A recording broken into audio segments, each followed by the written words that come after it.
Saviez-vous que le secteur du bâtiment est le premier pollueur devant les transports à cause des émissions de carbone et à cause des déchets générés sur les chantiers? Heureusement, il y a des solutions. Nous sommes ici à Stein, en Île-de-France, et ce bâtiment est construit avec des matériaux écologiques, avec des murs en bois, en terre et en paille. Le chantier est presque terminé, on en est aux finitions. On va aller voir ça tout de suite.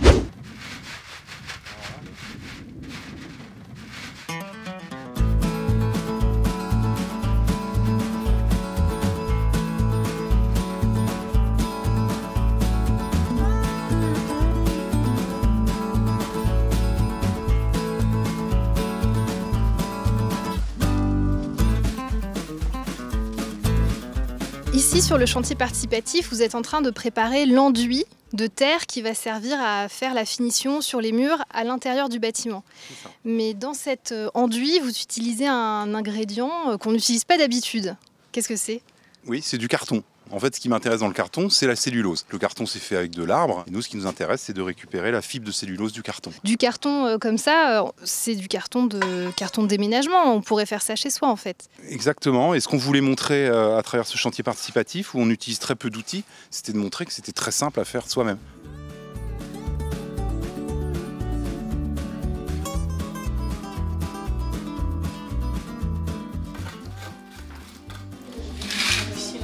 Donc là, on fait un enduit de finition, par-dessus un enduit de corps, sur des bottes de paille. Et c'est un enduit de finition qui est fait avec la terre du terrain, mélangée avec du carton. C'est les cartons d'emballage, c'est un déchet de chantier. La commande à la base du client, c'était construire un bâtiment avec le maximum de matériaux de réemploi ou de matériaux recyclés. Moi, personnellement, c'est pour ne pas utiliser de sable. Le sable, c'est un matériau qui se fait rare. Le fait que maintenant on aille le chercher au fond des mers, ça provoque beaucoup de dégâts au niveau du vivant sous la mer, mais également d'érosion sur les côtes. Après, c'est du sable salé, il faut le nettoyer, ça utilise de l'eau douce. C'est pour ça qu'il ne faut plus construire en béton non plus, parce qu'il y a une majorité de sable dans le béton. Il n'y a que 20% de ciment, le reste c'est du sable et du gravier.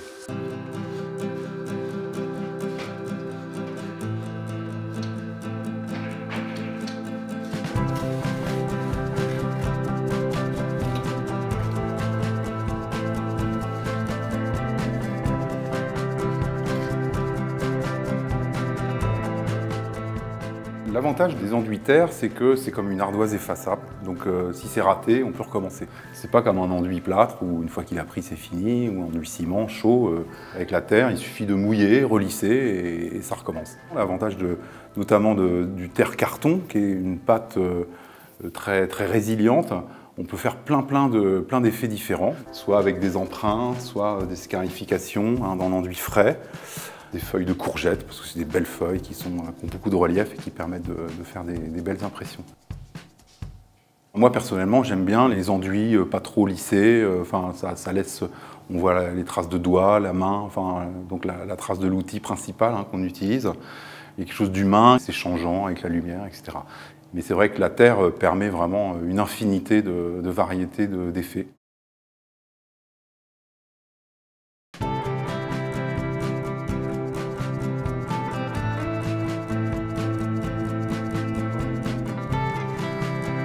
En fait, je m'étais réfugiée à l'intérieur où il fait beaucoup plus frais parce que c'est un bâtiment bioclimatique. Frédéric Denise nous explique tout de suite en quoi ça consiste. Alors bioclimatique, ça veut dire que c'est un bâtiment qui utilise en fait l'énergie du soleil, mais de façon passive. Il n'y a pas de système complexe, il n'y a pas de panneaux solaires, il n'y a pas de panneaux photovoltaïques ou des choses comme ça. On utilise en fait que l'énergie de l'air frais la nuit pour rafraîchir le bâtiment, le soleil l'hiver pour chauffer. C'est une architecture intelligente en fait qui travaille avec les éléments autour de soi. On a un mur sud qui est totalement vitré, un mur ouest également totalement vitré. Par contre, le mur nord est totalement aveugle. Alors ça, c'est un mur trombe. C'est le pignon sud du bâtiment. Alors un mur trombe, qu'est-ce que c'est? En fait, c'est un mur assez épais, avec une grosse inertie thermique, c'est-à-dire qui est capable d'emmagasiner de la chaleur pour la restituer plus tard. Et devant ce gros mur épais, qui ici est réalisé en BTC, donc en briques de terre comprimées, on a une façade toute vitrée, en simple vitrage, et il y a une lame d'air de 10 cm entre les deux. Donc l'hiver, au moindre rayon de soleil, cette lame d'air qui n'est pas un grand volume en fait, chauffe très vite.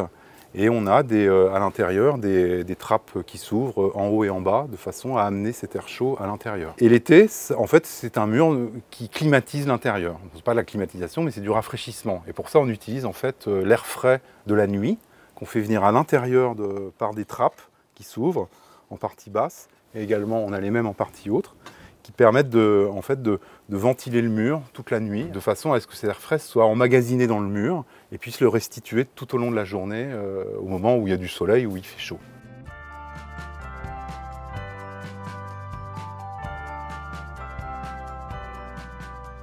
Allez, on a bien mérité une petite pause dans le jardin. Ici, en fait, on est dans la ferme des possibles. C'est une ferme urbaine qui a été cofondée par Mohamed Niabali et qui va nous présenter ce lieu. On va à sa rencontre. La ferme des possibles, pour moi, c'est une grosse auberge espagnole qui a vocation à rassembler plein de gens différents autour d'un projet d'agriculture urbaine. C'est un terrain de 13 000 m² avec à l'intérieur 10 000 m² d'exploitation agricole et également un bâtiment de 2 000 m² qui s'appelle Résilience, un bâtiment bioclimatique qui est à la fois un outil de transformation alimentaire, donc on a un laboratoire de cuisine, mais aussi un outil de restauration, on a une cafétéria. Notre enjeu, ça a été de dire, est-ce qu'on arrive à sortir un bâtiment avec le même niveau de mètre carré qu'un bâtiment tertiaire classique, totalement écologique. Et si vous avez regardé un peu l'état d'esprit du bâtiment, c'est dedans-dehors. Voilà, et c'est une approche qu'on développe beaucoup chez Novaedia, c'est comment on travaille à travers notre environnement et notre écosystème. Et la commande du bâtiment Résilience, c'était qu'il soit à l'image de la coopérative.